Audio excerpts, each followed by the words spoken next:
After securing the solar system, the Great Crusade picked up speed. The Astartes legions, with help from the Imperial Army, Scutari groups, the Mechanicum, and the Titan legions, steadily pushed out the frontiers of mankind's territory. Imperial record keepers and scholars constantly searched for signs of human worlds from the dark age of technology. The Mechanicum explorer fleets and the houses of free traders helped in this great search. The Emperor himself led the crusade from the front, with Horus always by his side. The father and son were together a great deal. Horus took in the Emperor's knowledge and cleverness and was taught the ways of war by him. As time went on, the two became good friends. They always fought back to back, and they would talk for hours after the fighting was done. In one fight, Horus was knocked out by a plasma blast, and the Emperor stood over his son's body, holding off all enemies until help could arrive. On the world of Goro, Horus got the chance to return the favor. In a fight against orcs, a huge orc leader threw the Emperor to the ground and started to choke him.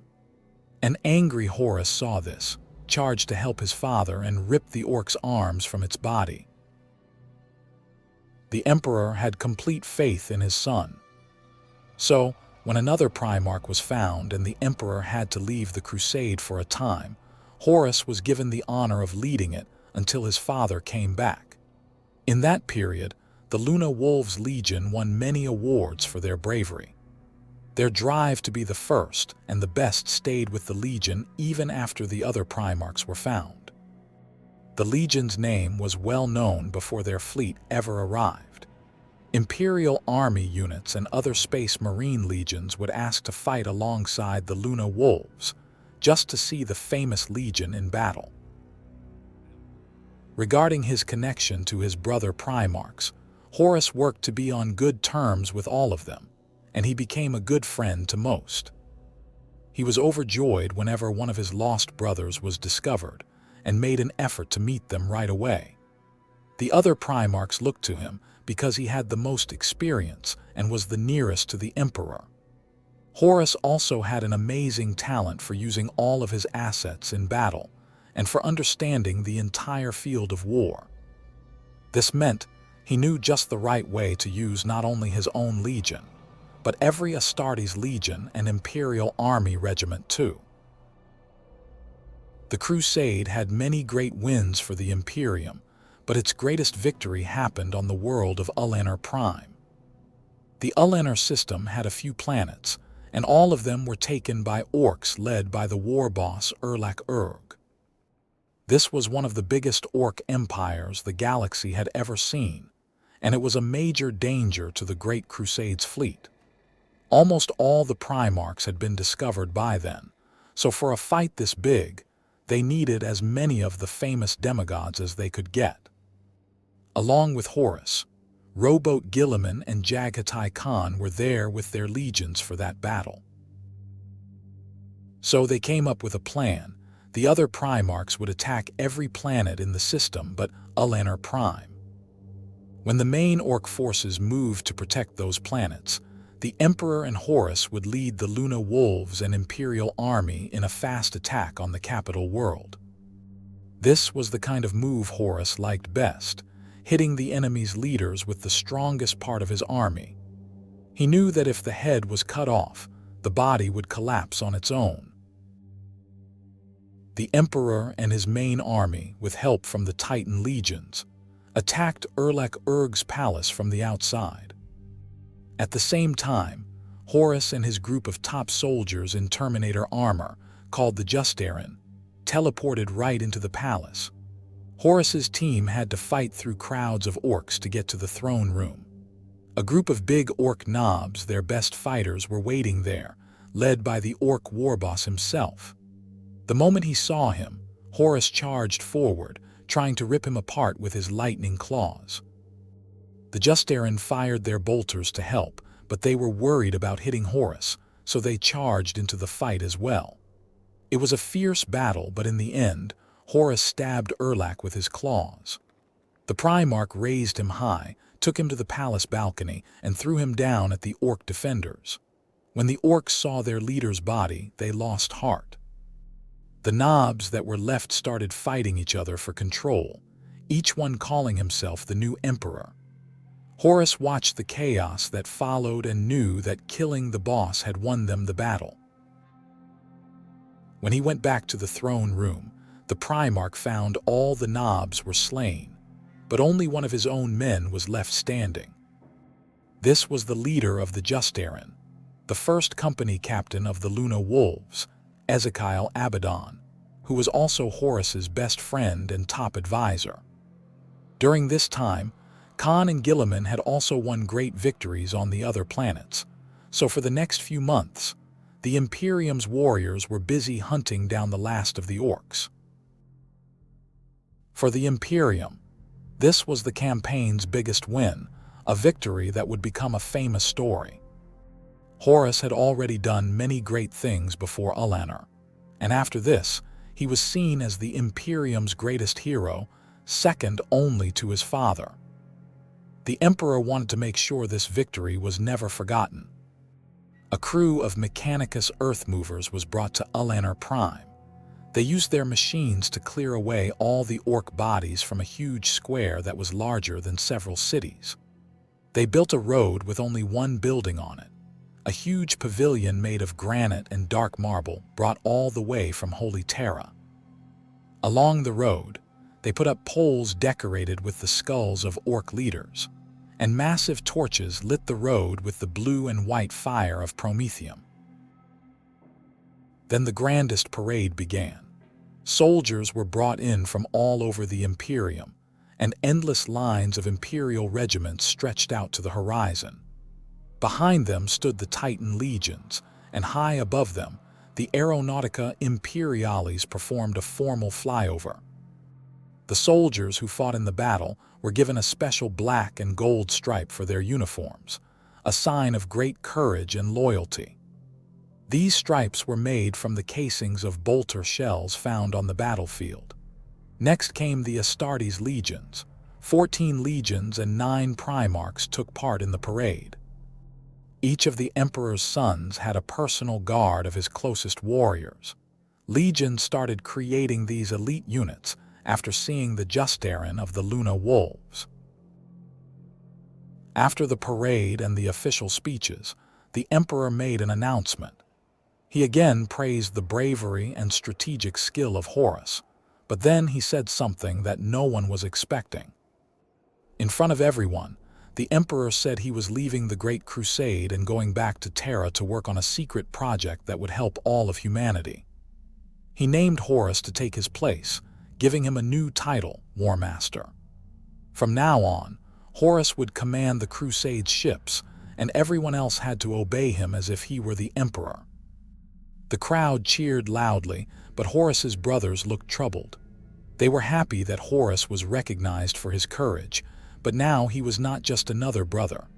Before, he was the first among them, but now he was above them. The saddest part for them was that the Emperor was leaving for Terra. They felt like their father had left them behind, as if their job was done and they were no longer needed. In that moment, the quiet voices of the Chaos Gods spoke into the minds of all the Primarchs, trying to change their sadness and confusion into something much worse. After the parade, the Emperor also suggested that Horus rename his legion to the Sons of Horus to further honor their achievements. The Primarch said no at first, but over time, Horus realized he was growing apart from his brothers and losing their respect, so after a long talk with Sanguinius, he finally agreed to rename his legion. He updated the symbols and the armor colors. From then on, his soldiers praised not just the Emperor on the battlefield, but their Primarch too. It is possible that, at that time, Horus was already thinking about getting his father's power and maybe even more. This made his mind a good place for dark ideas to grow. The Emperor was certainly a special being, mostly because of his amazing psychic abilities. He also knew there were others who could feel and use the energy of the warp. Some of these psychers, like navigators and astropaths, were essential for the Imperium. But as the Great Crusade continued, they found more and more unsanctioned magic users. The gene that causes psychic powers was appearing more often in newborns, which started to cause issues. The Crusade found whole planets full of sorcerers who had been tempted and corrupted by the Chaos Gods. The number of psychers among the Space Marines was also increasing, so soldiers with these powers were either told not to use them or were punished, sometimes harshly. Other Primarchs, like Magnus the Red, Sanguinius, and Jaghatai Khan, saw the power these special warriors had.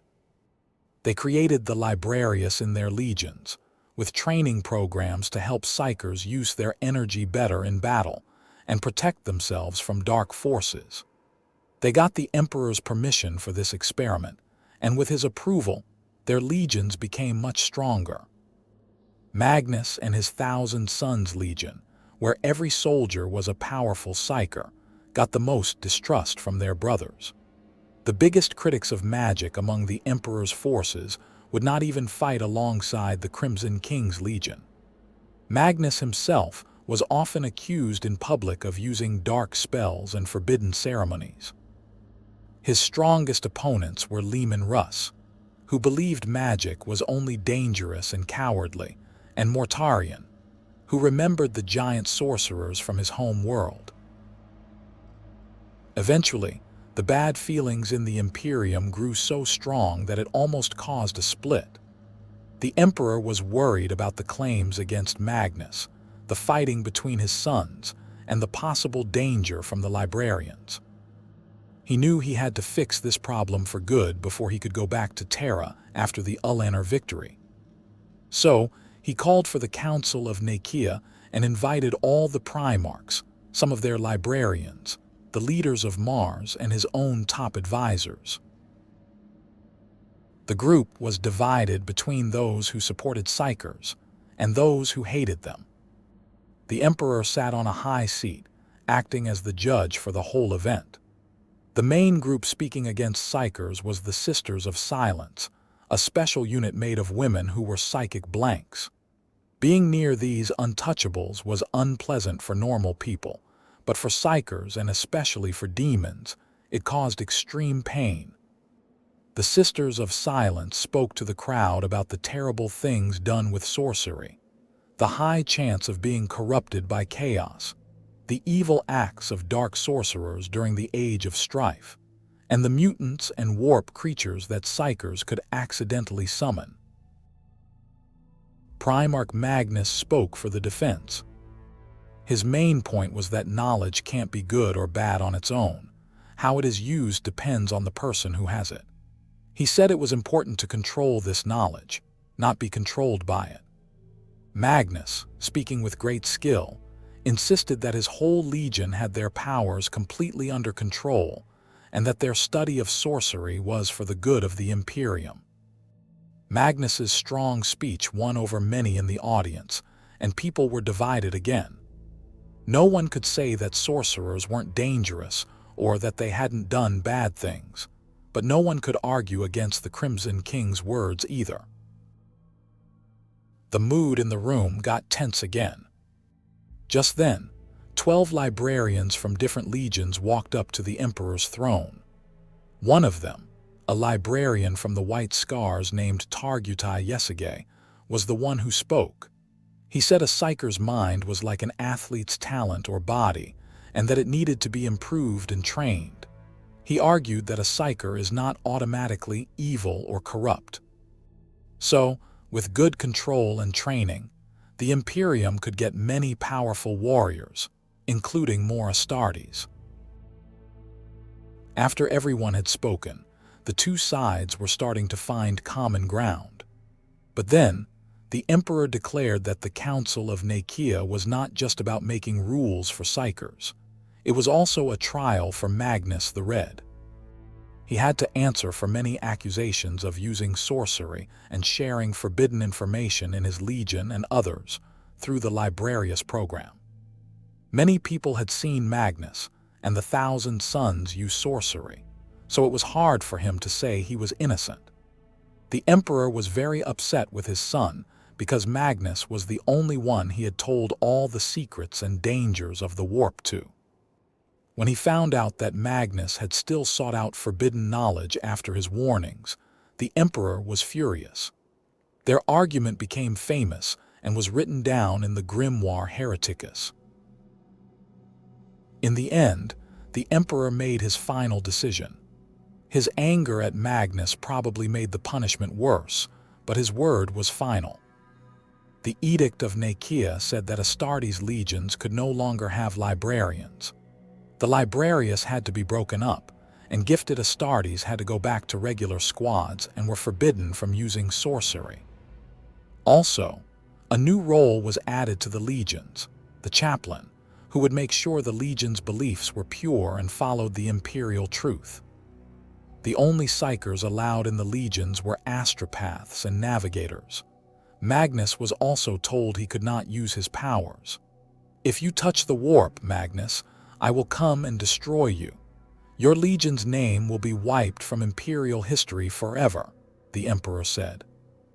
This statement might have also been a hint about what happened to the 2nd and 11th Legions. It is hard to describe how angry and hurt Magnus felt. His main goal was to find knowledge for a better future, and sorcery was what made his legion special. It was their main strength. With sadness in his heart, he agreed to his father's order, so the Council of Nicaea ended. But did the sons listen to their father, who had threatened them with death and being cast out if they disobeyed? Many did, especially those who were against the powers of the warp. But Magnus's biggest critic, Leman Russ, kept psychers in his legion, saying that their power came from their home world of Fenris, not the warp. Alpharius just ignored the rule, and Magnus kept studying the warp in secret, even more than before. When they needed it, many other legions would also let their librarians use their powers again. What happened next would show how questionable the Emperor's ban really was, because rules don't work when you turn against the person who made them. The Emperor left his sons after the victory at Ullinor and returned to Terra. He made Horus his deputy with the title of War Master, but this decision may have made Horus's soul open to the influence of the dark gods. All the Primarchs felt like their father had left them, but Horus, the first one found, felt it the most. He thought his new title was just a small comfort for being abandoned by his father. As he led the crusade, Horus started to see less and less point in the victories and the sacrifices of his men. It felt like the Emperor no longer cared about his successes. He also became more suspicious, thinking his brothers were jealous of him, didn't respect him, and were making fun of his orders by changing them however they wanted. Primarchs who were already rivals began to fight openly, and Horus couldn't stop them like the Emperor could. This hurt the War Master's pride and his authority. The final insult was the creation of the Council of Terra, which started to act as the Emperor's government. This meant the Primarch had to take orders from regular people. He became obsessed with the idea that his father was the cause of all his problems. He believed his father left his children alone in the dark, and had maybe even put Horus in charge just to watch him fail. Soon, Horus stopped trying to make peace between his brothers. He started surrounding himself with Primarchs who followed his orders without question, or at least did what he said quickly and correctly.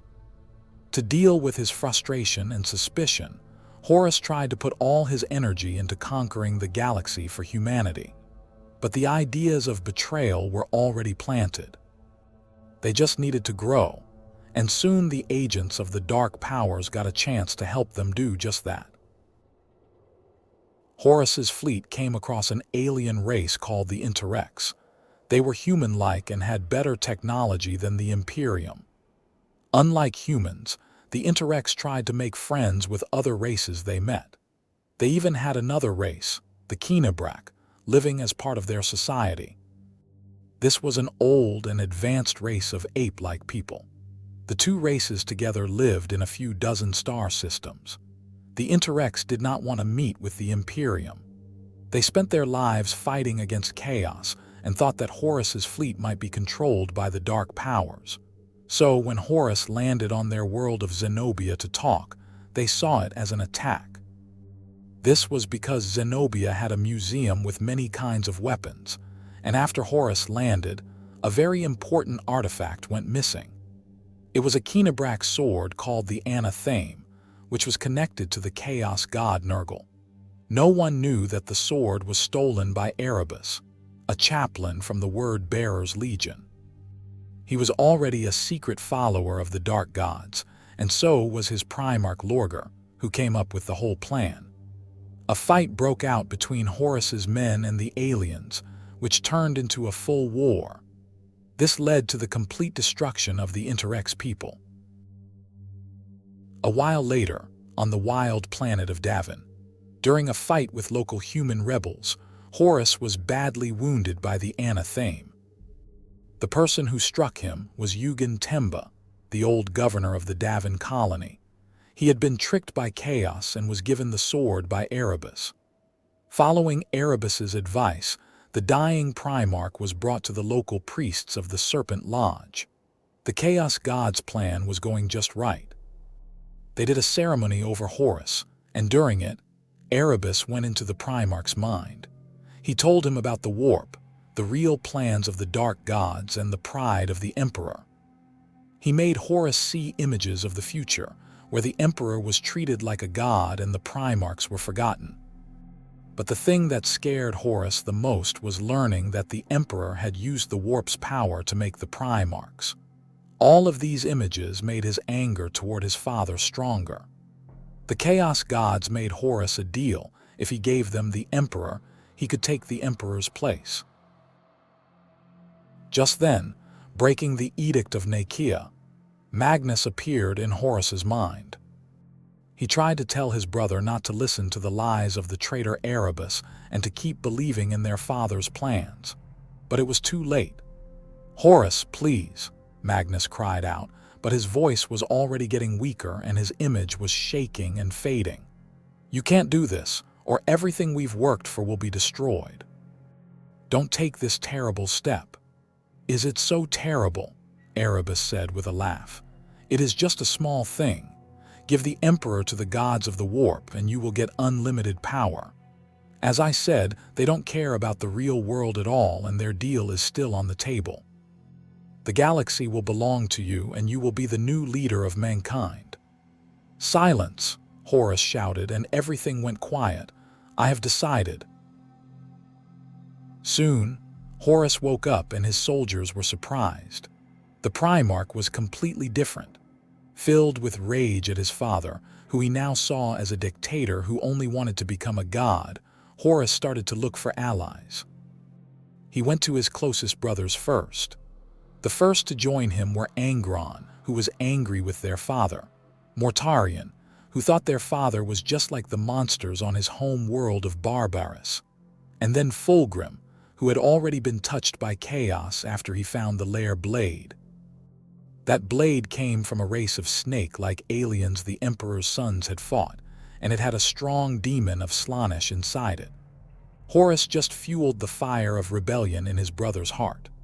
After them, Perturabo, who was rivals with Rogel Dorn, Conrad Kurz, who had seen a dark future, and Alfaria's Omegon, who had secret reasons, all joined Horus.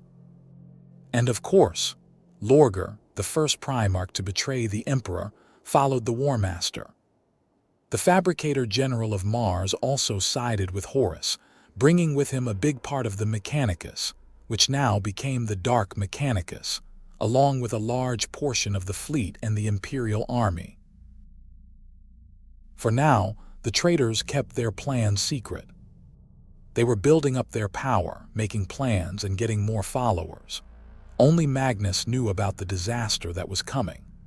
Even though his father had strictly forbidden it, Magnus decided to use sorcery one more time to tell the Emperor that the War Master had turned against him. He did a very difficult ritual, and his soul flew out of his body and shot toward Terra. But just before he got there, Magnus's spirit hit a psychic wall. He was desperate to get his important message to his father, so he smashed through the wall, which broke it and shattered his own soul into pieces.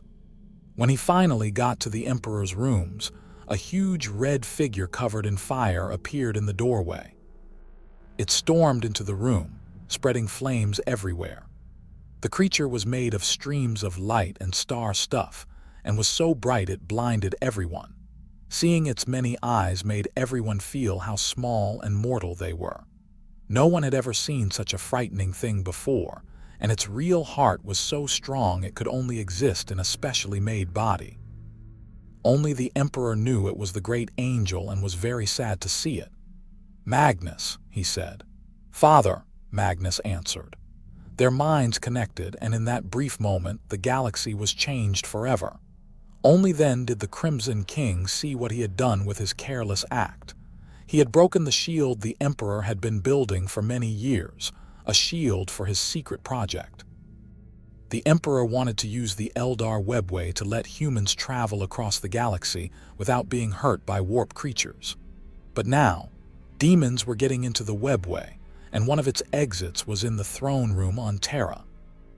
Magnus had personally opened a door for chaos right into the center of the Imperium. The Primarch of the Thousand Suns was shocked and terrified by what he had done, and he knew he would be punished. This meant the wolves would be set loose one more time. Meanwhile, the traitor forces were organizing a big attack on the loyalist forces, and there are few evil acts that can match the slaughter at Istvan. Magnus broke the Edict of Nakia and used sorcery to try and warn the Emperor about Horus's betrayal. Sadly, Magnus didn't know how much damage his desperate attempt to help his father would cause. When Magnus's sorcery went through the psychic shields of the Imperial Palace, it broke them. This caused a chain of disasters all over Terra and created warp storms around it. The Emperor's frustration and anger were immense. He immediately gave an order condemning Magnus the Red for breaking the laws made at the Council of Nakia. By the order and authority of the Master of Mankind, the Emperor of the Imperium of Man, this command requires that Magnus, Primarch of the 15th Legion Astartes, be brought to Terra. There, he will face the imperial throne to be judged for his actions and the actions of his Gene sons. For this task, Leman Russ, Primarch of the 6th Legion Astartes, is ordered to bring in his brother, using whatever methods he thinks are needed. He does not need to follow any legal rules, get permissions, or ask for help from others. He must follow Magnus even into the endless dark of space for all time. This is written, and this will happen. The order condemning Magnus and the Thousand Suns was sent right away to the Primarch of the Space Wolves and also to Horus. The Emperor thought the War Master might have some good advice. He was also told to put together an army to arrest Magnus and bring him to Terra, or capture him by force if he had to. The main commander of these forces was Constantine Valdor, the Captain General of the Custodes, and one of the Emperor's top advisors. Since Terra was the main stronghold of the entire Imperium, and Mars was nearby to supply the war effort, the army was put together quickly. The force included dozens of Terran auxiliary units and Imperial soldiers. It also had the Sisters of Silence, the Imperium's best weapon against Psykers, and the new Ordo Sinister, a special group of Warlord and Emperor-class Titans. This group was special because it used the very rare Psi Titans, which were war machines controlled by Psykers who were always in pain. This allowed the main Titan pilot to use some warp energy powers. Once they were ready, the army left for the planet Prospero, but warp storms around Terra slowed them down. At that time, when Leman Russ got the order from the Emperor, he was helping the Imperial army fight another alien enemy. It is said that as soon as he got the order, Leman Russ quickly planned a final attack on the enemy's core and destroyed them. But after that, he and his legion left immediately and went to the Space Wolves' home world of Fenris to get ready for their new mission. It's not clear if he was so eager because he was loyal to the Emperor, or if the Wolf King was just full of anger and hate for his brother, whom he had never trusted. When he got back to his home, Leman Russ called all the great companies of his legion that were not too far from their star system. The Wolf King took about a month to gather his legion's forces, and without waiting for everyone, he left to meet Valdor with 50,000 Space Marines. They were supposed to meet in the Beta Garment system. But because of the warp storms near Terra and the fact that Fenris was close to this system, the Space Wolves got to the meeting point a month and a half before Valdor's army. There, Leman Russ was met by the armies that had answered his call and also by some of the sons of Horus. The main job of the 16th Legion was to give Leman Russ messages from the War Master. We don't know what Horus told his brother, but after that, Russ planned to not just capture Magnus, but to kill him, even though that wasn't what his father had ordered. For this, Horus gave Leman Russ 5,000 of his own soldiers and 12 Titans to help. A month and a half later, when the army from Terra got to Beta Garman, Russ and Valdor had a difficult meeting. Both men had a lot of respect for each other, but Valdor was determined to follow the Emperor's order exactly as it was written. Russ, on the other hand, thought that killing the traitor sorcerer would be better for the Imperium. In the end, Valdor went along with Leman Russ, but they continued to disagree during the war. It took a bit more time before the army finally left for Prospero. While they prepared, they made plans on how to unite such different forces, and Russ insisted on a detailed study of the planet and its defenses.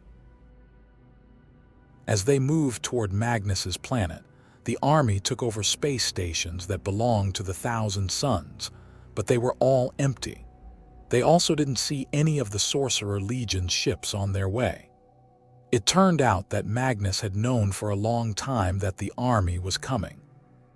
But instead of telling his men to build up defenses on the borders of his system, or even on the planet, Magnus the Red did the opposite.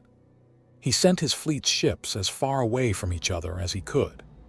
He did bring most of his legion to Prospero, but the Thousand Suns had no idea an invasion was coming until the very end. Magnus had shut down all ways of communicating with the rest of the Imperium, even psychic ones. But even without any preparation, Tizca, the capital and only big city on Prospero, was very well protected. On one side were dense jungles full of dangerous animals, with the strangest and most deadly being invisible swarms of psychic bugs. On another side, the capital was surrounded by mountains with many bunkers and laser defenses. On a third side, the city was next to the sea, and on the fourth side, there was a 100-meter wall protected by Geller fields.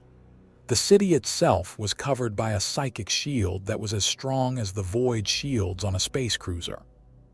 The Mechanicum forges on the planet could also have helped a lot with the defense. The difficult terrain for landing troops, the disagreements between commanders, and the fact that the attacking army wasn't ready for a long siege, they were supposed to be just an honor guard to arrest Magnus, all made the coming attack very hard. It's still not clear why Magnus purposely sent his fleet all over the system and didn't tell his legion about the attack. Some people think it was just because he was proud. Others say it was an attempt to make up for his mistakes. And some say it was part of the secret plans of the dark gods who were talking to Magnus. For Russ and Valdor, it was a puzzle. In just a few hours, the attacking army had taken full control of the space around Prospero with almost no fight. The destruction of the orbital stations caused a panic among the people on the planet, which got worse when the orbital bombing started. But Russ didn't want to just destroy Prospero from space. He wanted to give Magnus a chance to talk and explain himself. The Emperor's order and demand for Magnus to give up were sent down to the planet, but the surface sent back nothing. No threats of a fight, no requests for mercy, nothing. Russ was insulted by his brother's silence, and even though Valdor begged him to wait a little longer for a response, he ordered a massive bombing. Prospero was set on fire. An hour after the bombing began, the planet's surface was nothing but ash. Only the capital city was left, thanks to its psychic shield. It was only then that Valdor and Russ understood the real nature of the shield around the capital. It meant Magnus had once again ignored the Edict of Nicaea and broken the Emperor's trust. The preparations for the siege started. Even though the capital city survived the bombs, the line of defenses in the mountains around Tizca was destroyed, and the edges of the city were covered in rubble. The sea next to the capital had mostly boiled away, hitting the shore with a huge wave of steam. Tizca also lost its help from the Mechanicum. Their forges, including the deep underground ones, were destroyed. Leman Russ made a promise that his warriors would be the first to fight on this planet, and then he told the Allied armies to wait in reserve. He began to get his own legion ready for the siege. Coming down in drop pods to the coast of Tizca, the Space Wolves destroyed Prospero's air defenses. The first person to step on the ground was Leman Russ himself, keeping his promise. He let out a wild roar to signal the attack, and the Wolf King led his sons into the fight. The wolves were immediately met with resistance from Tizca's elite soldiers, but a normal guardsman stood no chance against the animal-like rage of the Emperor's most savage legion. The attackers were surprised that they were only fighting the regular army. The Thousand Sons Legion and their Primarch were still nowhere to be seen. The Prosperine army tried to fight bravely, showing great courage in every battle. But their air force was completely wiped out, and only a few groups of infantry were left, desperately fighting against the wave of invaders. Important moments in the first part of the siege included the destruction of the Acropolis Magna fortress. Leman Russ's army took over the entire Old Tizca region and kept moving forward. The wolves were on the loose, and nothing could stop them now. They ignored any calls for a ceasefire from the citizens. Russ also ignored Valdor's idea to finally send in the reserve troops. The Wolf King wanted to make Magnus's legion come out and fight so he could deal with them himself. To provoke them, a giant stone statue of the Crimson King was destroyed. Finally, as the attack went deeper into the city, bolter fire and flashes of magic shot through the ranks of the 6th Legion. The Thousand Sons had answered the Wolf's call. With their magical skills, Magnus's legion stopped the wolves' attack, successfully pushing them back and causing a lot of damage. Leman Russ, not wanting to lose his momentum, told his forces to stay in their positions and finally called for the reserves. The Space Wolves' reserves were told to keep advancing toward the center of Tizca, and if they could, go around the enemy forces. Russ thought he had already tied up the main enemy army in battle, but it turned out the Wolf King had misjudged the situation. By this time, the Thousand Sons had given up all hope of being forgiven and were using even more frightening and powerful spells. When he saw that the wolves' attack was slowing down, Constantine Valdor sent his own forces to help. He called in all the other Imperial forces in orbit, strengthening the attacking groups and cleaning out the last pockets of resistance behind the Wolf Legion. The main goal of the attack was to capture the towers in the middle of the city. The Thousand Sons, no longer holding back, were doing secret rituals and sacrifices to learn the invaders' plans and were using the darkest and most forbidden spells. Even the custodians, led by Valdor, were shocked by the incredible power that came down on the loyalist forces. The entire attacking army was shaken by how far Magnus's sons had fallen. Rus and his legion no longer considered the 1,000 Suns their brothers and promised to destroy the city and everyone in it, with no mercy. Valdor was also completely committed. He took command of all the Sisters of Silence, which turned out to be the key move. The 1,000 Suns had successfully stopped the Loyalists' attack on all fronts. Even the Wolf King couldn't move forward. But because of the terrible effect the Sisters of Silence had on the 1,000 Suns psychers, Valdor was able to break through the traitors' defenses. At that point, Tizca became a true hell. A warp storm formed over the planet and Prospero's moon blocked the sun. The storm slowly moved down over the capital, covering the central part. Anything on the edge of the storm was swallowed by it, but it was still possible to survive inside. That's where the main forces of Leman Russ and Valdor kept pushing against the 1,000 Suns Legion. Magnus's legion fell back to the central spire, where the Crimson King had been the whole time. The Loyalist forces now also had to fight off the creatures from the warp that were appearing in the storm of dark energy. Finally, when the Imperium's forces had surrounded the last of the 1,000 Suns defenders, the Crimson King himself came out to the battlefield. The two brother Primarchs started fighting immediately, and Valdor told Russ's legion and his own troops to keep attacking and not to get involved in the brothers' duel. Affected by the warp energy, both the 1,000 Suns and the Space Wolves started to feel the effects of the curses hidden in their legions. The curse of the flesh changed Magnus's sorcerers into horrible monsters, and Russ's warriors were taken over by the curse of the Wolfen, which turned them into huge, half-wild werewolves. So, the final fight was even more brutal than the rest of the battle in Tizca. In the end, Valdor's forces managed to push the 1,000 Suns into the spire itself, where the civilians were also hiding. Valdor's order was clear. Everyone inside the spire had to die. At that moment, Russ got the upper hand on his brother, breaking his back over his knee and lifting his weapon for the final strike.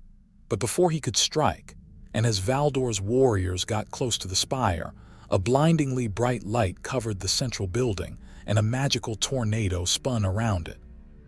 An inhuman laugh was heard, and terrifying demons appeared on the battlefield and started attacking the blinded Imperial forces. The space around them started to twist and break. It was as if Magnus's final spell was destroying reality itself. Then, the light, the spire, and the Crimson King all disappeared. In his last moments, Magnus had given himself to Tzeentch, the chaotic god of change, knowledge, and magic. The war was finished. The Emperor's forces had won, but they paid a huge price. Leman Russ had beaten his brother, but he hadn't kept his promise to kill him. The Empire lost a whole legion of Space Marines and, as they would later find out, gained a powerful new enemy. For the first time, Space Marines had killed their own brothers in a full-scale battle. Leman Russ was very depressed by this, and even the formal congratulations from Horus didn't make him feel better. It was ironic to get praise from someone who was secretly happy that his own plans, and the plans of the Dark Gods, had worked out so well. The Wolf King did not yet know about the huge slaughter that the War Master was planning. Istvan III. This planet would be the starting point for the decisive actions of Horus and the other traitors, but first, let's talk about how it was conquered. Istvan III is in the Ultima Segmentum, far from Terra and the main systems. A technologically advanced human society lived on this world, having settled there during the Age of Colonization and the Dark Age of Technology. The people of Istvan had made it through the Age of Strife with little harm. After Imperial scouts checked out the planet, it was decided that a world with so many people and such advanced technology had to be brought back into the fold. But attempts to talk things out failed. The people of Istvan were too independent and could take care of themselves. They also followed a local religion that went against the imperial truths. So, to end the conflict, the Raven Guard Legion, led by their Primarch Corvus Corax, was sent in. The planet was taken in a single night. The Raven Guard made a precise strike that took out the government, and any protests were stopped. The Space Marines reports didn't mention anything strange, except that there were many cults among the protesters. Still, the world of Istvan III was brought back to humanity. The destroyed palace was rebuilt in the imperial style. A network of bunkers and tunnels was made for the imperial soldiers, and the planet's defense systems and spaceport were completely updated. Vardis Prahl, a former Imperial Army major and politician from the Ultima Segmentum, was made the planet's governor. With all the preparations seemingly done, the crusade continued on, leaving the isolated planet to manage itself. This was where it all began to go wrong. As time went on, it became harder and harder to communicate with Istvan. Messages from astropaths had to be sent through multiple people because of the long distance. The messages became less frequent, and the warp storms that formed around the planet made it even harder for Istvan to contact the rest of the Empire. The few messages that did get through suggested there were rebellions on the planet, led by a cult called the War Singer. 6 years after Istvan was conquered, a Death Guard cruiser received a faint astropath signal from the planet. It told of a terrible massacre happening all over the world. Vardis Prahl had betrayed the Empire and become a heretic, leading the War Singer cult. This terrible news from a planet with tens of millions of people could not be ignored. It was up to Horus to bring Istvan back into the Imperium once again. He promised to make Istvan a bloody warning of what happens to those who betray the Emperor's light. But not many people knew that Horus saw this as a chance to launch his own treacherous attack on the Imperium. To attack the planet, Horus called on those who had already joined his dark cause. The Death Guard, World Eaters, and Emperor's Children all answered his call, along with parts of Horus's own legion. The Death Guard and World Eaters were led by their Primarchs in person. At the same time, the War Master sent the Dark Angels, Ultramarines, and Blood Angels to the most distant parts of the galaxy. This was to keep the strongest loyal legions far away from him. The other legions were busy with their own military campaigns, while on Prospero, brother was fighting against brother. The commanders of the gathered legions made an attack plan very quickly. It's worth noting that Fulgrim didn't make it to Istvan on time, so the commander of the Emperor's Children was Lord Commander Eidolon, one of the 3rd Legion's most trusted Astartes. The plan was for the Death Guard to land near the capital of Istvan, with support from a lot of heavy vehicles, Imperial Army troops, and Titans that were with the Astartes legions. At the same time, the Emperor's Children would drop down onto the main palace and attack it. They would be covered by the World Eaters, who would hold back the cultists coming toward the palace. The sons of Horus would attack the temple districts, which had been rebuilt and heavily defended by the heretics. The sky over Istvan split open as hundreds of drop pods rained down from the clouds. A storm of steel fell on the city, signaling that its end was near. But the War Master and the other commanders had not expected the cultists to be able to fight back so well. The attack was slower and harder than they had planned, all because of the large number of psychers and sorcerers among the heretics. These sorcerers had voices that were strangely loud. Their screams could drive Astartes mad and even bend their armor and bones. The regular cultists were worked into such a mad rage that they would charge the Space Marines in huge groups with their bare hands, using their bodies to block the streets. But the Astartes legions were not afraid and stood strong against the attack of the insane fanatics. While this was happening, The Emperor's children made a perfect landing at the palace, getting past all the air defense systems. After fighting through the huge halls, the Third Legion finally found the leader of the traitors, Governor Vardus Prahl. He was wearing strange armor and carrying a monstrous psycho-sonic weapon, but he was killed by the best swordsman in the Emperor's children, Lucius. At the same time, Horus's sons, led by Garviel Loken, attacked the temple fortress and killed all the war singers. It was difficult, but they won in the end. The Astartes were happy that they had managed to defeat such a strong enemy in just a few hours. They did not know their celebration would be short-lived. The Loyalist forces were able to hold off the enemy for a long time by using smart ambushes, well-defended positions, and a lot of bunkers and tunnels. They made the traitors pay a high price for every life they took. The constant storms and bad weather made it hard for the traitors to send reinforcements and supplies where they were needed. But after a few months of this kind of fighting, the storm finally stopped. Horus sent all his forces, including the Titans, to attack. Eidolon of the Emperor's children had been trying to attack the main palace, which was being defended by his fellow legionary Saul Tarvitz this whole time, but he had never been able to break through their defenses. No siege weapon could get through the palace's strong walls, but when the traitors' Titans all fired their powerful weapons at once, the walls couldn't take it and started to fall apart. The World Eaters who arrived then finished off the last of the Loyalists. A real hunt for the small guerrilla squad started all over the city, but the main Loyalist force was in the temple area, led by Loken. He and his followers from the Sons of Horus scratched the paint and symbols off their armor, gave up their legion's name, and went back to their old one, the Luna Wolves.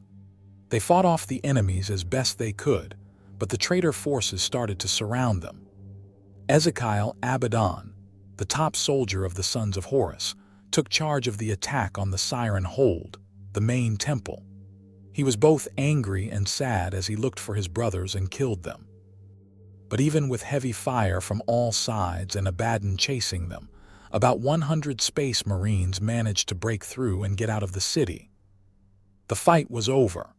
The Loyalist forces had lost, but for every Loyalist Space Marine who died, 2 or 3 traitors died with them. Around this time, Fulgrim finally met up with Horus, bringing bad news for the War Master. Horus really wanted to hunt down every Loyalist who had escaped, but he was running out of time. He ordered his forces to pull back, hitting the capital one last time with regular bombs to completely level it. It was a tough win for the traitor forces, but the events on Prospero and the destruction caused by the word-bearers on Calth only made Horus's position stronger. The galaxy was about to burn, and Horus had just lit the first match. Right after the slaughter at the drop zone on Istvan V, Horus started his plan to attack Terra. But the warlord knew that the Ultramar system, led by his brother rowboat Gilliman, was strong enough to stop his rebellion almost immediately. Ultramar, also known as the Empire within the Empire, had to be weakened or, even better, destroyed.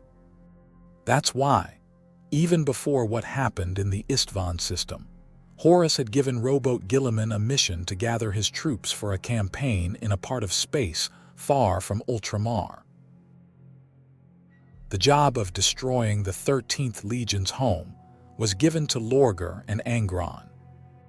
Lorgar had held a grudge against the 13th Legion for a long time because of how they were shamed on the planet Monarchia. Angron was just crazy with a desire for blood, which made him the perfect person for a mission to spread fear and chaos in the Ultramarines' home system. Both the World Eaters and the Word Bearers had powerful fleets, and when they joined together, they were an unstoppable force. You could track the start of their campaign by the planets that were completely wiped out and the ships that were destroyed in space. The World Eaters' Berserkers, and a special group from the Word Bearers called the Gal Vorbak, whose souls were taken over by warp demons, systematically killed everyone on the planets near Ultramar. At first, not many people understood the reason for such a huge slaughter, but it turned out to be a very effective way to please the Dark Gods. The advance of the 12th and 17th Legion's fleet went unnoticed for a long time because of the warp storms covering the Imperium. The dying worlds couldn't send out distress signals to nearby Imperial planets, but the traders could travel through the warp easily without worrying about demon attacks. Soon, the heretics' fleet got to the planet Armatura, a shining example of Imperial civilization at the galaxy's edge. Past it was only a region of space called the Ruin Storm, an unexplored area where warp storms were always raging. Lorgar planned to use this to his advantage. Armatura's defenses were crushed by the strength of the trader fleets and a massive attack on its main fortresses. The battle was so terrible that Armatura could not fully recover, even 10,000 years later. Meanwhile, the trader's fleet was now able to move freely beyond known space, going through the strongest warp storms without any problems. This was because of Erebus, the head chaplain of the Word Bearers, who had stopped worshipping the Emperor and become a dark apostle. His prayers to the dark powers and the millions of sacrifices he made had earned him the favor of chaos. So, almost nothing could harm his fleet when it traveled through the warp. Sometimes, the fleet would come out of the warp to attack border worlds and passing trade ships, but it never lost sight of its main goal. Using information they found on the captured ships and in the minds of the pilots, the traders were able to make a more exact plan for their next attack. When they finally reached the center of Ultramar, the Primarchs decided to split their forces across the system. Angron and Lorgar, with a small but powerful part of the fleet, went to attack the military heart of Guilliman's empire, the planet Armatura. A captain of the Word Bearers went to the system's capital, the planet Macragge, while Lorgar's top lieutenants, Cor Ferron and Erebus, went to the planet Calth. Small groups of World Eaters were also sent all over the system with one simple order: kill everything they saw. This created even more confusion and fear among the people of Ultramar. Calth was the main shipyard for the powerful Ultramarines fleet, so a direct attack would have been a suicide mission. This is where the Primarch's cleverness came in. Near Calth was a mobile space station called the Campanile. Before the Word Bearers fleet even got there, it was already empty. The entire crew had been killed. No one knew if it was a psyker who went insane on the station or an attack by chaos demons. All that was known was that a traitor Primarch was responsible. The station was taken by the Word Bearers when they arrived, and that's when the betrayal was set to happen on Calth. This was all because Ultramar still had no idea that Horus and his loyal legions had betrayed them, or about the attacks happening in other parts of the sector because of the warp storms. So when the Word Bearers showed up near Calth, no one was suspicious. A small group of traders even went to one of the Ultramarines' cruisers to exchange formal greetings. At that moment, Lorgar's plan started. Using warp magic, the 17th Legion secretly started moving the Campanile.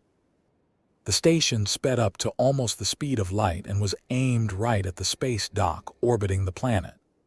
In just a few seconds, the dock and hundreds of ships, from small scouts to huge cruisers built before Robout was even found by the Emperor, were destroyed in a massive explosion.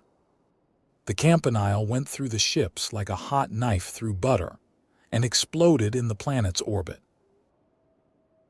The ships that weren't hit by the explosion were pushed away and instantly lost all contact with the fleet and the planet below. The crews went blind because they couldn't close the shutters on their ship's windows in time. The huge Ultramarines cruiser Enotic survived the firestorm but lost control and was pulled down by the planet's gravity, crashing onto the surface. The impact destroyed part of Calth's capital city and the main Mechanicum communication center. In just a few seconds, the heretics had killed millions of people in one single attack. Panic spread among the forces loyal to the Imperium. The surviving officers either couldn't talk to their troops or didn't know what to do. The few working communication channels were filled with nothing but calls for help and prayers for salvation. The skies over the planet were on fire, and no one could have known that this was a treacherous attack by Lorgar's legion. Rowboat Guilliman arrived in the system to strengthen his forces and found the planet Calth in this terrible state. Looking at the destroyed ships in that dark moment, Guilliman still hoped it was all just a mistake or a misunderstanding. Maybe the word-bearers thought the enemy had destroyed the space dock and had fired without knowing what they were shooting at. The idea that the Emperor's own creations could fight against their brothers was something Guilliman couldn't even imagine. He tried to contact the 17th Legion's fleet to find out what was going on, but no one was going to answer. Instead, the Ultramarines' fleet was hit with heavy fire from the word-bearers' ships. The Ultramarines were losing ships every minute, but Rowboat kept trying to talk to Lorgar. Finally, when the connection was a little better and Rowboat asked his brother to stop shooting, he only got the darkest curses in response. It was only then that the Primarch of the 13th Legion understood what was really happening in the orbit of Calth. With a heavy heart, he ordered his forces to fight back and destroy the word-bearers' fleet if necessary. At that moment, his forces were bombing the undefended cities of Calth, completely wiping out the big island cities in the south of the planet. The word-bearers were getting ready to attack the capital, Numinous. A little later, Lorgar contacted the Ultramarines Primarch again. He told his brother that this treacherous attack was not revenge for what happened at Monarchia. It was a full-scale rebellion by the Warmaster against his father. He also told Rowboat that 3 of the loyal Primarchs were already dead at the hands of the traitors, and Guilliman was next. It would later be revealed that Lorgar was wrong about some of his brothers being dead. But after this conversation, the Ultramarines officers saw their Primarch angrier than they had ever seen him before. Guilliman threatened his brother with payback, but Lorgar just smiled. Suddenly, a strange, horrifying creature appeared on the deck. None of the Space Marines had ever seen anything like it. Before anyone could do anything, the creature exploded, breaking the seals on the command deck. The Primarch and some of the Space Marines were thrown out into the cold vacuum of space, and the Ultramarine flagship, the Macrag's Honor, started to fill up with unseen monsters, which were later called Demons of Chaos. The first person to figure out what the demons really were, not just strange creatures, but physical forms of human nightmares, was an Ultramarine sergeant named Eonid Thiel. He was also the first to see that power weapons worked much better against demons than regular ones. Even though the surprise attack by an unknown enemy caused chaos in the 13th Legion, they quickly organized groups to fight back all over the flagship. After 10 hours of fighting, just when it seemed like all hope was lost, their Primarch returned to the defenders. Having survived 10 hours in space without a helmet, Guilliman stood before his legion, burning with anger. It took the Ultramarines commanders a lot of work to convince their Primarch to help them organize all the defenders instead of just killing all the enemies himself. With the miraculous return of their Primarch, the Ultramarines had hope again that they could be saved from this slaughter and could rebuild the defenses on Calth. At the same time, on the planet's surface, the word-bearers were causing destruction. In the first 12 hours, about 100,000 Ultramarines were killed, and the word-bearers controlled all the important locations on the planet. They had not only Space Marine forces, but also Titan legions and knights, as well as huge numbers of cultists and traitors from the Imperial army. It looked like the war was lost, but the remaining forces loyal to the Imperium could still fight back. With great effort, Guilliman's sons tried to make the enemy pay a high price for their lives. Small groups of resistance fighters slowly joined together. In one final, desperate attack on the traitor forces, the Ultramarines and the Mechanicum were able to take back control of the planet's defense system. In an instant, the anger of the Emperor's servants fell upon the word-bearers. Finally having an advantage on the planet's surface, the defense weapons were turned on the word-bearers' fleet. They destroyed ship after ship, including Cor Pharon's flagship, the infidus Imperator. That is why Cor Pharon decided to pull back. Guilliman, not wanting to let such an important target get away, told Marius Gage, the leader of the Ultramarines' First Order, to take a cruiser named after Macragge and go after them. Guilliman wouldn't find out how that chase ended for many years. Meanwhile, communication between the fleet and the Ultramarines' ground forces was back up. Working together, the Space Marines were finally able to properly push back the traitors. But then rowboat Guilliman started getting bad news. The word-bearers had fired on the Calth system's sun, making it unstable. The star was now sending radioactive winds down to the surface of the already damaged planet. Also, calls for help were finally coming from almost all of the 500 worlds in the Ultramar realm. The Primarch realized that Calth was not the only target of the heretics. The worst news was that massive warp storms were forming around Calth. If the Ultramarines didn't leave in the next few hours, they might be trapped in this system for a very long time.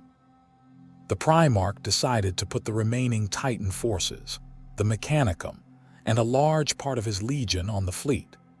He told those who stayed behind to go down into the underground cities and keep clearing the planet of the brothers who had turned to chaos. This underground war would last for a full 10 years. Before he left the orbit of Calth, Guilliman promised that he would come back and rebuild this world. The traitors would be punished as they deserved, and he would have his revenge.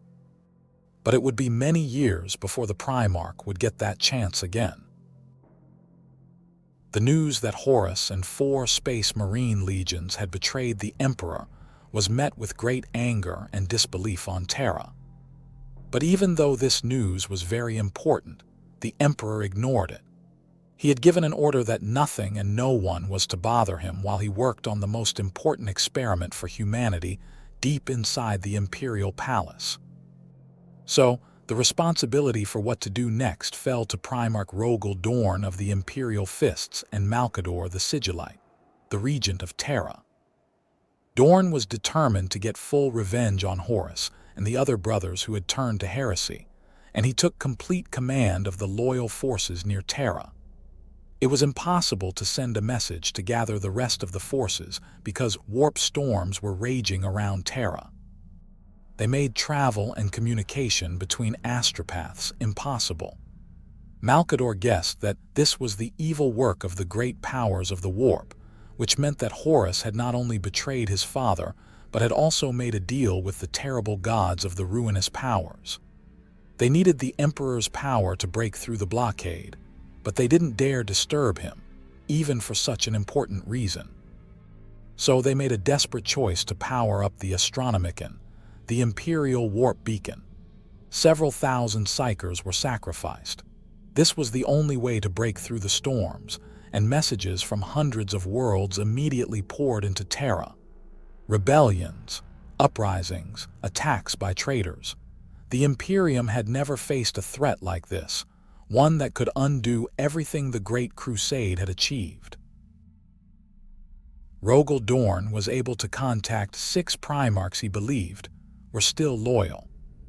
He told them about the betrayal of their brothers and ordered the legions to bring all their forces to the Istvan system. Dorn wanted to fight the traitor Primarchs right away. The Imperial Fist's Legion would stay in the solar system to make the capital world's defenses stronger and to deal with the rebellion starting on Mars. Dorn was sure his plan would work. 6 powerful Space Marine legions would surely be able to defeat the 4 legions that had also taken losses in the slaughter on Istvan III. And that was true, but the balance of power was not in the Imperium's favor at all. Shortly after Rogel Dorn gave his order, a Raven Guard ship arrived in the Istvan system. It was a special recon ship with a small crew and basic life support systems, which helped it stay hidden in the emptiness of space. It moved like a shadow past the worlds in this star system, looking for any sign of the traitor legions. The loyal Space Marines saw the destruction on the surface of Istvan III. Terrible scars from explosions and orbital bombing covered the entire world. Smoke from burnt buildings and machines still filled the air, and it felt like you could almost hear the voices of the thousands of ghosts who had died there, killed by their own brothers. But they hadn't seen the traitors themselves, the sons of Korax, yet. When they got close to the planet of Istvan V, they picked up dozens of coded radio messages and detected the energy signals of tens of thousands of Astartes. The traitors hadn't run away. They were building an army and getting organized. The heretics also had forces from the Imperial Army and the Mechanicum cult, who had also turned away from the Emperor's light. With this clear proof, Dorn became even more determined to get revenge on the traitors quickly. He managed to gather the forces of the Salamanders, the Raven Guard, the Night Lords, the Iron Warriors, the Word Bearers, the Alpha Legion, and the battle-worn Iron Hands. The fleet, led by their Primarch Ferrus Manus, was the most furious. His closest brother, Fulgrim, was personally leading his legion against the Iron Hands fleet after he had asked Manus to join the rebellion. Rogel Dorn also sent a small fleet of Imperial Fists to Istvan, but it got stuck in a calm area of the warp and couldn't make it to its destination in time. The first to reach the system were the armies of the Salamanders, Iron Hands, and Raven Guard. The first ships of the Salamanders and Raven Guard fleets appeared over the planet's surface in an instant. The rest of their forces, along with the Mechanicum, Imperial Army, and Titan Legion ships, immediately came out of the warp behind them. At the head of this massive force, the Iron Hands Primarch's flagship, the Ferrum, was flying at top speed. They were only a few hours away from the other forces, but Manus didn't want to wait another second. The traitor legions were expecting the attack. They had built impressive defenses, but their anti-aircraft guns couldn't even slow down such a huge fleet. The planet's surface shook as cluster bombs and torpedoes fell on the enemy's defenses. The attack didn't break through, but it did distract the defenders for a few precious minutes. After the bombs, a rain of steel drop pods came down. Ferrus Manus was leading the very first drop assault. For every pod that was shot down, dozens more made it to the ground. The coordinated, sharp attack and the angry shouts of the Space Marines meant one thing: the Emperor's Angels of Death were here to get revenge, and it was going to be bloody. In less than an hour, the main armies of the Loyalists and the traitors were already locked in a brutal fight. Ferrus led his legion up the middle, the Raven Guard attacked on the right, and the warriors of Vulcan were on the left. The Loyalist Astartes attacked with such force that the defensive line started to slowly but surely break. At that exact moment, the Primarch of the World Eaters, Angron, led his berserkers in a counterattack. He split the Iron Hands and the Raven Guard, trapping the Raven Guard between them. The Salamanders also took a hit as clouds of poison gas were released on the left flank, signaling that the Reaper had arrived on the battlefield. Mortarion also personally led his legion into the fight. The battle came to a standstill. Neither side would give up any ground. There was only death and destruction everywhere. At the same time, the main part of the Imperial army and the artillery units were finishing their landing. But they couldn't join the fight. The way was blocked by piles of bodies and rubble from the first attack. Suddenly, right in front of them, hidden traitor bunkers opened up, and units of World Eaters and Death Guard came out. They took advantage of the Imperial command's brief confusion and did massive damage to the support forces. 3 hours later, both sides started to slowly pull back. The battle was so horrible that early estimates said that both sides had lost about 40% of their soldiers, and that was just in this first fight. As the Emperor's loyal warriors fell back, 4 groups of transport ships appeared in the sky. The long-awaited legions of the Iron Warriors, Night Lords, Word Bearers, and Alpha Legion had arrived. They quickly got into position behind the main battle lines and set up their own defenses. Corvus Corax suggested to the Primarchs of the Salamanders and the Iron Hands that they should retreat to make room for the new arrivals to move. Vulcan agreed with his brother, but Ferrus wanted to keep pushing forward. He didn't just hold his position, he ordered an attack, even without the support of his brothers. This rage got the attention of Fulgrim, who was once Manus's most beloved brother. The 2 demigods fought a duel while their legions, who were once brothers, brutally killed each other. At the same time, the Salamanders and the Raven Guard had already fallen back to the legions that had come to help them. This was the beginning of the end. The Primarchs didn't know that every one of the newly arrived legions had long ago broken their promises of loyalty to the Emperor and had found new masters. They only found out when hundreds of thousands of guns fired in celebration of the traitor's victory. The trap was sprung. 3 legions, which had already taken huge losses, were now facing 8 legions of heretics. All hope of winning was gone in an instant. Just surviving this slaughter was almost impossible. 200,000 loyal Space Marines and countless hundreds of thousands of regular soldiers died. 3 legions were almost completely wiped out. The final act of the heretics' victory, which was already twisted and mutated from being so close to chaos, was the death of a demigod son of the Emperor. Ferrus Manus and the last few survivors of his legion were right in the middle of the storm. They were surrounded by enemies on all sides, and there were endless numbers of them. In the end, the Primarch was left alone, still fighting a duel with his brother. They hit each other with blows that would have easily killed any Astartes, but they were much bigger and greater than even the Space Marines. Those who saw even a little of that duel and lived to talk about it said it was like 2 titans from the old legends of Terra fighting a fierce battle. Finally, the quick Fulgrim made the final move on his brother and cut off his head with a chaos-tainted sword. That was the end of the story of the Gorgon, Primarch of the Iron Hands, and the first son of the Emperor, who gave his life because of a traitor's betrayal. To sum it up, the massacre in the Drop Zone, as this event came to be called, can be seen as one of the darkest days for the Imperium. The Loyalist legions were almost completely destroyed. Terra found out that 4 more legions and their Primarchs had betrayed them. Corvus Corax and Vulcan disappeared without a trace and were thought to be dead, but the death of Ferrus Manus was certain.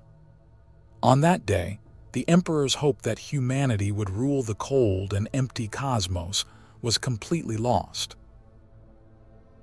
Even before the traitor legions openly fought against the Emperor and all of humanity, Horus was busy looking for allies. He knew that he couldn't take Terra without the help of the Mechanicum. So, even early in his rebellion, he talked with the Fabricator General of Mars, a man named Kelber Hal. Kelber Hal was the leader of a group within the Martian Mechanicum that didn't believe the Emperor was the physical form of their god, the Omnissiah. Kelber Hal himself was very unhappy and disappointed with the Emperor's rules against studying warp technologies and artificial intelligence. He was also upset that the Emperor had turned Mars from a center of human scientific progress into a factory for making ammunition for his wars.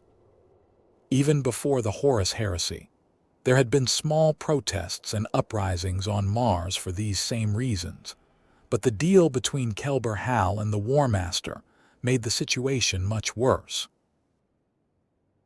In return for his help in the rebellion, Horus gave the fabricator General big promises of Mars's independence and the freedom to do any research he wanted. He also gave him standard template constructs, which were amazing pieces of engineering from the dark age of technology. But the most important gift from the War Master was the access codes to the vaults of Moravik. This was a top-secret place deep inside Mars where the inventions and knowledge of an old techno-adept who had tried to perfectly combine man and machine were kept. This knowledge was so dangerous that even the Emperor himself was afraid to open the vault, because he feared the horrors of the warp that had corrupted it might be let loose. But Kelber Hal wanted this knowledge more than anything. Along with many old and dangerous artifacts, the Fabricator General found the scrap code in this vault. It was a terrible warp virus that could infect any kind of machine, corrupt its machine spirit, and turn it to chaos.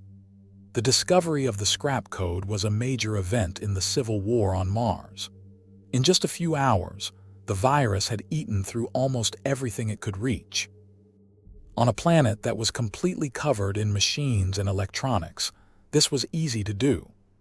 Huge archives of the Mechanicum, which held the knowledge and secrets of humanity since its beginning, were lost. Factories either stopped working for good, with no way to be started again, or were blown up in massive accidents. The scrap code made nuclear reactors overheat, caused explosions and fires, let out poison smoke into the city's sewers, fried electronics, and cruelly and permanently destroyed humanity's scientific and technological progress. By the next morning, after the demonic virus had grown strong, almost 1 million people were dead. Among them were 6,000 astropaths, who the scrap code had specifically targeted. Mars was cut off from Terra, and the Emperor could hear the dying screams of the astropaths even from his deep underground palace labs. After that night, a warp storm appeared over Mount Olympus, where the virus's vault was located. The influence of the warp slowly took over the minds of many of the survivors, making them rebel or kill themselves. But some forges and factories were able to cut all their communication lines in time, so the scrap code couldn't get to them. The survivors didn't realize until the very end that this was not a terrible accident, but a treacherous attack on the heart of Mars. But Kelber Hal still needed a reason to start a war, and he got one soon. An adept of the Mechanicum named Coriel Zeth, who was also known as the Mistress of the Magma City, gave up all the beliefs of the Mechanicum cult, but stayed loyal to the Emperor. At that point, Kelber Hal called her and her followers heretics and started a war that spread all over Mars. Legions of Skidharii, human soldiers with technological enhancements, war machines, robots, orders of knights and Titan legions. Both sides of the fight used all the forces they had. The battles happened in every part of Mars, including the Ring of Iron, the shipyards that surrounded the planet. Magma City, a huge factory in the south of the planet, became the main base for the Loyalists, and one of the most destructive battles happened near there. It was a clash between Titans from Legio Mortis, who had betrayed the Emperor, and Titans from Legio Tempestus, who had remained loyal. The Loyalist forces fought well against the enemy's much larger numbers, but they were bound to lose.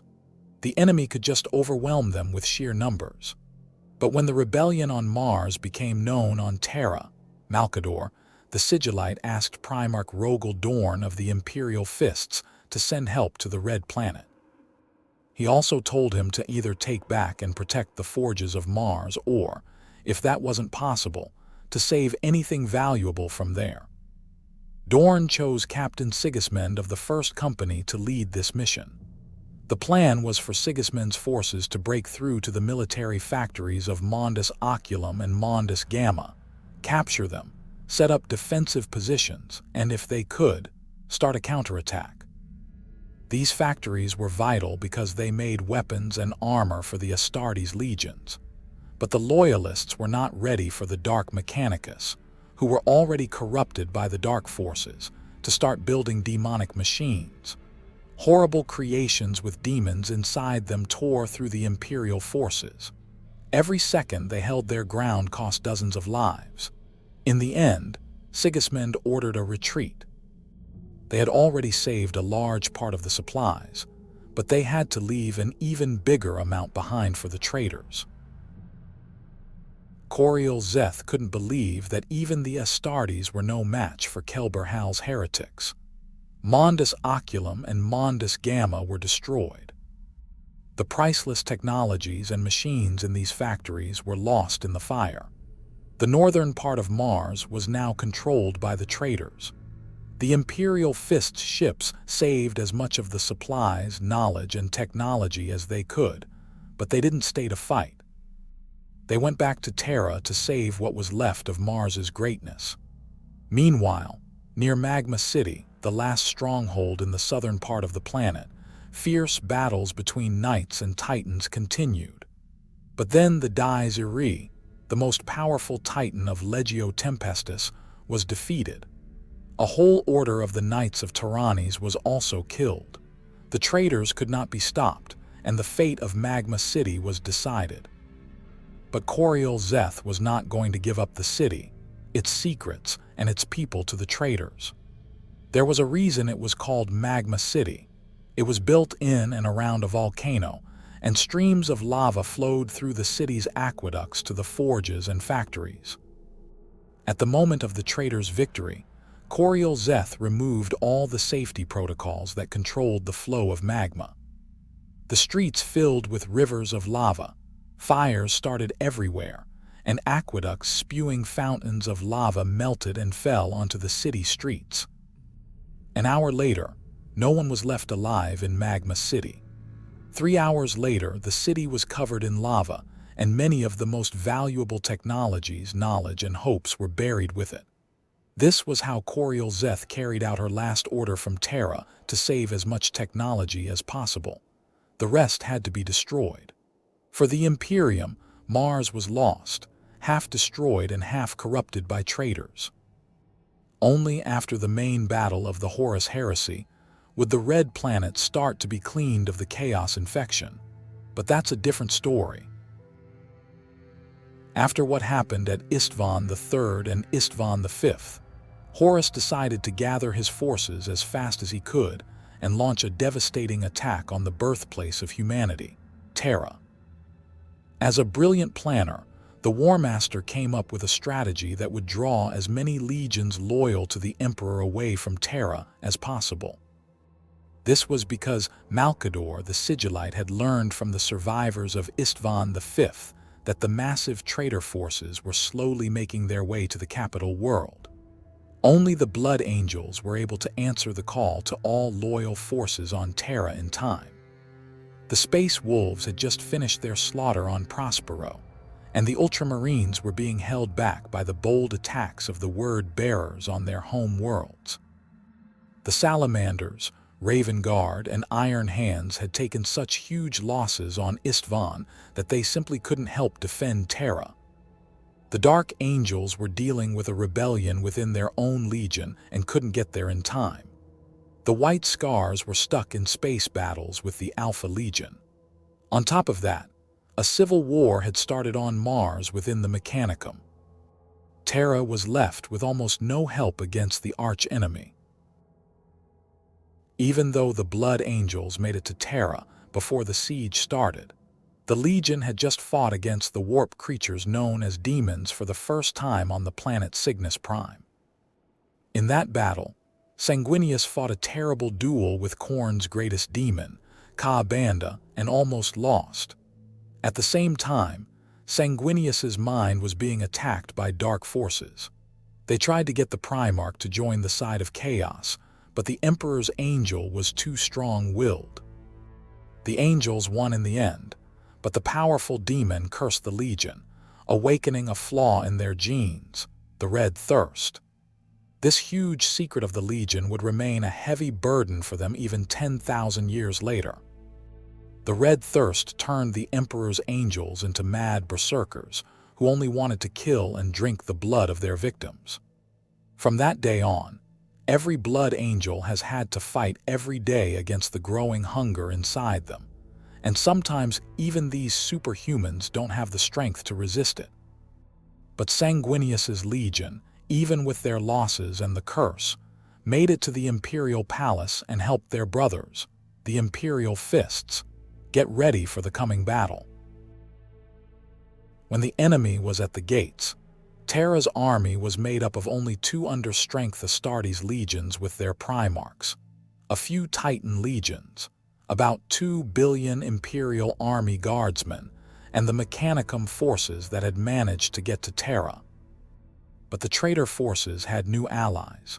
The Chaos Gods had sent whole armies of demons to help Horus. The 4 great gods also gave their gifts to some of the legions. For example, with Grandfather Nurgle's help, the Death Guard Legion became Plague Marines, who were almost like living corpses. Their swollen bodies were filled with hundreds of terrible diseases, but they couldn't feel pain or get tired. The Emperor's children were lost in the pleasures sent to them by Slaanesh. The remaining 1,000 sons who had sworn loyalty to Tzeentch got even more destructive sorcery powers. The World Eater Berserkers got the attention of Khorne, who gave them incredible rage and strength in battle. The other legions decided to serve chaos undivided, not picking a specific god. This huge force was also joined by the Dark Mechanicus and their allied Titan legions, as well as parts of the Imperial army that had followed the War Master. The traitors had more numbers, but Horus knew that letting the siege go on for too long was a bad idea. At any moment, the loyal legions that hadn't made it to the start of the battle could attack the traitors from the side. It took the traitor forces a month to break through to Terra, fighting against the heroic Imperial fleet. When Horus's fleet finally reached the capital and surrounded the planet, the first bombings and the first landings of assault troops began. At the same time, a battle was happening in the orbit of the moon, where the defense systems managed to destroy a quarter of the traitor fleet. But Terra's satellite was still taken by the heretics, and even with this big loss, the traitors still had more forces. Just as the circle around Terra was about to close, a fleet from the White Scars Legion suddenly appeared from a warp rift. Their skill in fast attacks allowed them to reach the defenders with almost no losses. The arrival of another loyal legion gave the defenders of Terra some hope. The main line of defense and Horus's main target was of course the Imperial Palace, which took up a third of the whole planet. The traitor forces quickly took over the 2 spaceports closest to the palace and started a massive deployment of their troops. The Chaos Sorcerers summoned huge numbers of demons, including the greater demons of the 4 great gods. This forced the loyal forces to pull back to the walls of the palace. Before the main chaos attack on the palace started, the Primarch of the World Eaters came to the main gates. Angron always looked and acted like a furious madman, but what the defenders of the palace saw terrified them. Angron had completely given in to his rage and had accepted the greatest gift a chaos god could give, demonhood. He had become a demon prince of Khorne. Angron turned into a giant, red-skinned creature with big wings and a horrifying mouth full of teeth. He offered the defenders of Terra a chance to surrender and join the side of the true gods. Many might have given up if Sanguinius hadn't appeared. In his presence, not a single soldier doubted their emperor. The angel and the demon, who were once brothers, looked at each other and communicated with their minds. After that, Angron backed away from the gates and told his troops to get ready to attack, because there would be no surrender. The greatest battle in human history began. Horus's forces tried to climb the palace walls 3 times, and each time they were met by the Blood Angels, led by Sanguinius. The White Scars, led by Jaghatai Khan, also defended the walls and the inner areas. But the traitors slowly pushed the loyalists back. The War Master was not happy with how slowly his troops were moving, so he ordered his loyal Titans to start a massive bombing of the walls. The heretic forces immediately poured into the openings. Seeing this, Jaghatai Khan and his legion made a bold attack on one of the captured spaceports, splitting the traitor forces in half with one strike and cutting off one of their reinforcement routes. During this time, the Blood Angels and the Imperial Fists were fiercely holding back the enemy, but they were slowly being pushed back toward the Eternity Gate, the only way into the inner part of the palace. Suddenly, a powerful demon of Khorne came out of the crowd of attackers. Ka-Banda was there for revenge and for the head of the Angel of Baal. Sanguinius took on this challenge once again, and the 2 great beings fought a terrible duel. Sanguinius was almost defeated, but he managed to catch the demon by surprise, breaking its back over his knee and sending it back to the warp for 1,000 years. The Loyalist forces finally regrouped at the Eternity Gate, closed it, and took cover behind the palace's sealed defenses. The siege of Terra went on for 55 days. It was clear the Loyalists were going to lose. Horus was getting ready to teleport down to the surface to lead the final attack himself. But then, he got news that the Dark Angels and Space Wolves were about to arrive, and the Ultramarines were right behind them. Horus was worried because these Loyalist reinforcements could really mess up his plans. In a desperate moment, he decided to challenge the Emperor directly. He ordered the void shields of his flagship to be turned off, inviting his father to come to him. But at that exact moment, the Emperor was in another battle, a secret one right in the heart of the Imperial Palace. Under the Golden Throne were the gates to the Eldar Webway, a dimension between the real world and the warp. Because of Magnus's psychic message, cracks had appeared in the walls of the Webway, and armies of demons had poured through, very close to the center of humanity. So, the Emperor, his loyal custodians, and a few chosen troops were fighting a fierce battle in the Webway near the gates under the Golden Throne. But even there, the Emperor heard Horus's call. The problem was that the gate could only be closed by someone with psychic power sitting on the Golden Throne, and only the Emperor could do that. But the Lord of Humanity's closest friend and advisor offered to make the ultimate sacrifice. He planned to take the Emperor's place on the throne, while the Emperor went to stop Horus. The Emperor put together a team of custodies, Rogel Dorn, Sanguinius, and some veteran soldiers from their legions, and teleported to the Vengeful Spirit, the flagship of the Sons of Horus, where the War Master was waiting. Using the powers given to him by the Chaos Gods, Horus scattered the Emperor's team all over the ship and went looking for his father on the decks. But the first person he found was his closest friend and beloved brother, Sanguinius. Horus again offered the Angel of Baal a chance to join him. When Sanguinius refused, Horus attacked him with a heavy heart. The battle between the demigods was truly terrifying. Unfortunately, Sanguinius, who was already wounded from his fight with the demon of Khorne, lost to Horus, who was powered by all 4 Chaos Gods. With his last bit of strength, the angel hit the War Master's armor, making a crack in it. After that, Horus grabbed his throat and strangled his brother. It is said that Sanguinius, with his ability to see the future, saw his own death coming and was ready to die at that exact moment. When the Primarch died, a wave of visions went through his legion.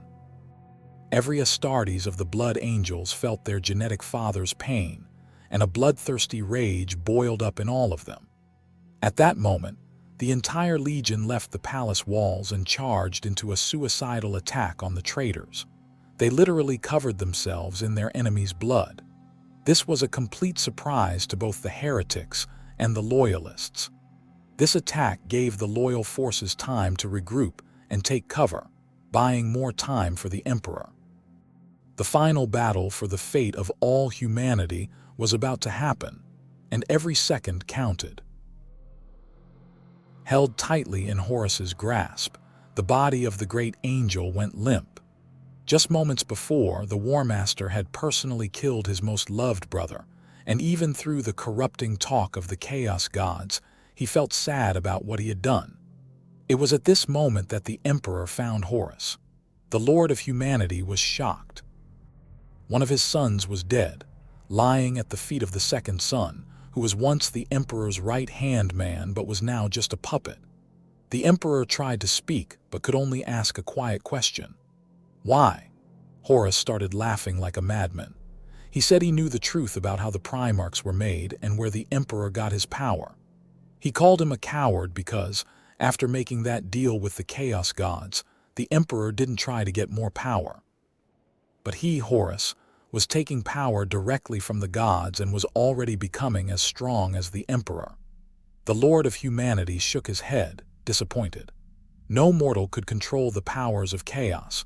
Horus was just a pawn of the warp, and he didn't even see it. This comment angered the War Master. He attacked his father with psychic lightning. Extreme pain shot through the ruler of humanity, and he used all his strength to push back his son. A duel began. The father and son hit each other with a storm of blows while their minds fought a mental battle. Even though the Emperor was one of the most powerful beings to ever walk the galaxy, he was slowly losing this fight. In his heart, the Emperor still saw Horus as the first among the Primarchs, his most trusted commander and his beloved son. The War Master himself was at his strongest. His hate for his father and the support from all four Chaos Gods, who were giving their champion more power every minute in hopes of finally getting rid of their enemy, fueled him. At last, the Emperor knew he was going to lose. Horus blocked all his psychic attacks and landed terrible blows on his father. His cut hand could no longer hold his sword. Broken ribs and a slashed throat made it hard to breathe. Lupercal grabbed his father and hit him with a psychic blow right in the face. His hair burned off instantly, one of his eyes burst, and his skin was scorched. The Emperor barely kept himself from falling into a pit of pain, and for a moment, he felt something he hadn't felt in a very long time: fear. Horus lifted the Emperor, tearing his arm out of its socket, then broke his spine over his knee and suddenly stopped. The Emperor tried to look around with his good eye and saw a single person walking into the room. The stories are different. The Imperial Fists say it was one of their legion's terminators. Many others think it was a custodian. But the most likely story is that Horus was distracted by Alanius Pius, a guardsman from the Imperial army. But he was no ordinary guardsman. Alanius Pius was an eternal, just like the Emperor, and was even older than the Emperor himself. No matter who it was, this hero bravely charged at Horus and was killed instantly with just a look from the arch-traitor. The hero was turned into nothing in a second. He burned to ash, and his death deeply affected the Emperor. He had known this hero for many decades, and was very sad about such a shameful end. It was then that he finally understood why he couldn't fight with all his strength. Memories of Horus from the beginning of the Great Crusade were keeping the Emperor from accepting what the War Master had become.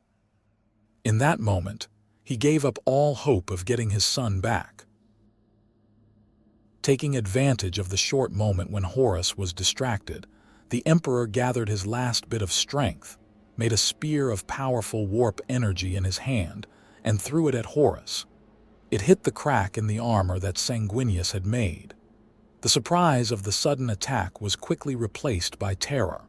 The Lupercal knew he couldn't stop this attack, even with all his power. The spear hit him, burning both his body and his soul. The disappointed Chaos gods immediately left him. The puppeteers threw away their toy, and then Horus understood what he had been doing all this time. In pain from the terrible storm created by the Emperor's attack, the War Master turned to his father. "I was a fool. How wrong I was. Everything is ruined. I have betrayed you, my father. I don't ask for mercy. Just stop my pain. Kill me now. I'm too weak to fight them. They are calling to me. Please end this." After saying those words, Horus was gone. His body and his soul left no trace behind. He was simply wiped from existence. The Emperor fell to the floor, powerless. He was only staying alive through his own willpower. After Horus died, a shockwave went through the warp, pushing all the demons off the battlefield. The other traitor Primarchs realized what had happened, but they didn't know what to do next. Soon, there was nothing left of Horus's forces. Without any orders, the heretics saw no point in continuing to fight and started to retreat, scattering into different groups. Not only did each legion break away from the main army, but they also split into separate warbands. After they retreated, the loyal legions chased the traitors as far as they could. The followers of Chaos, in turn, ran to the Eye of Terror, the biggest warp storm in the galaxy. At this time, Rogel Dorn found the Emperor's almost lifeless body. Primarch Dorn was horrified. He could never have imagined that the master of mankind could be so badly hurt in a battle. It was then that the barely alive Emperor whispered to his son, asking him to take him to the Golden Throne as soon as possible. The surviving loyalists teleported from the vengeful spirit to Terra's throne room, following their lord's wish. There, Jaghatai Khan, who was still happy about the victory, and Malkador the Sigillite, who was using his last bit of strength to keep the webway gate closed, were waiting for them. Khan happily greeted Dorn, but when he saw the Emperor's nearly dead body and that Sanguinius was not there, his mood quickly changed. He gently lifted his father and helped Dorn carry him to the throne. By the time they got there and passed on the Emperor's orders to the Mechanicum who were waiting, the Sigillite was almost dead. He was only staying alive through his own willpower and his desire not to fail his closest friend and lord. Malkador's dried-up body was taken off the throne and immediately turned to dust. The Emperor was put in his place, connected to the throne, and several life support systems were changed to keep the Lord alive. With his friend's death and being connected to the Golden Throne, the Emperor woke up from his unconscious state for a moment. Poor, brave Malkador, the hero. He saved a little of his strength for me, gave me a bit of time to tell you my final wishes. If you follow them exactly, I will not die completely. At least my spirit will live on. My wounds are terrible, worse than I expected, but not as bad as I feared. My psychic powers will come back over time, but my body will never get better. I will never walk among you again. Now I am chained to this machine until the end of time. My loyal bodyguards and advisors know what to do. Do everything they ask. Dorn and Jaghatai, you still have a lot of work to do. Even though the serpent's head has been cut off, its body could still strangle humanity. You and your faithful brothers must keep fighting, clean our stars of the filth of betrayal. We must never let Chaos have a chance like this again. Now go, all of you. You know my orders, carry them out with honor. There are still many nightmares waiting for us in the universe, and our fight does not end today. From now on, our crusade to save mankind begins. Be faithful, be strong, be watchful. After saying these words, the Emperor was silent forever. His body was connected to more life support machines, but they didn't help much. The Emperor's body decayed very slowly but surely, while his mind was trapped between the warp and his broken body. After the heresy ended, the Emperor, with what was left of his will, powers the Astronomican beacon and keeps the webway gates closed. Sometimes he appears to great heroes as a vision, and to a select few, he has a brief mental conversation. For the next 10,000 years, the Emperor will still do his best to protect humanity and will forever fight the horrors of chaos in the warp. What about the rest of the Imperium? Some Primarchs, like Leman Russ and Jaghatai Khan, will hunt down the traitors to get revenge for the Emperor's effective death. The Dark Angels found out right after the heresy that there was a split within their own legion, which caused them to destroy their home world. The traitors who were not killed or captured ran to the Eye of Terror and are now known as the Fallen Angels. The Primarch of the Ultramarines, Rowboat Guilliman, will write his most famous work, which will greatly affect how the Imperium develops, his Codex Astartes. This was a set of rules for the Space Marines that required all loyal legions to be split into separate orders of 1,000 Astartes each. This was because if one order turned traitor in the future, the threat could be contained. If a whole legion turned, then great wars would happen again. Not everyone accepted these changes right away, but in the end, only the Space Wolves are left as the one legion that does not follow the Codex at all. Over time, the Primarchs left their legions. Some went on campaigns and never came back. Some were badly wounded and were put to sleep in stasis, like Rowboat Guilliman himself. The time of the Primarchs was ending, and the Imperium was changing too. It was ruled by the Council of Terra, which was put together by the Emperor himself. Slowly, the cult of the God Emperor started to grow among the people. It eventually became incredibly popular and powerful, and is now the main and only religion in the Imperium. By the 40th millennium, the Imperium will go through several major wars, meet new enemies, and turn into a cruel, bureaucratic, corrupt, and religious machine where human lives mean nothing. All people are just needed parts in the massive machine known as the Imperium of Man. What Alfaria's Omegon and later Horus warned about happened. The Imperium only beat chaos in one battle, but now it is slowly falling apart from its own problems, and in the long run of the war, it clearly can't last forever. What the Emperor himself was afraid of also came true. In the eyes of people who haven't seen him alive for hundreds of generations, he has become a god, nothing less.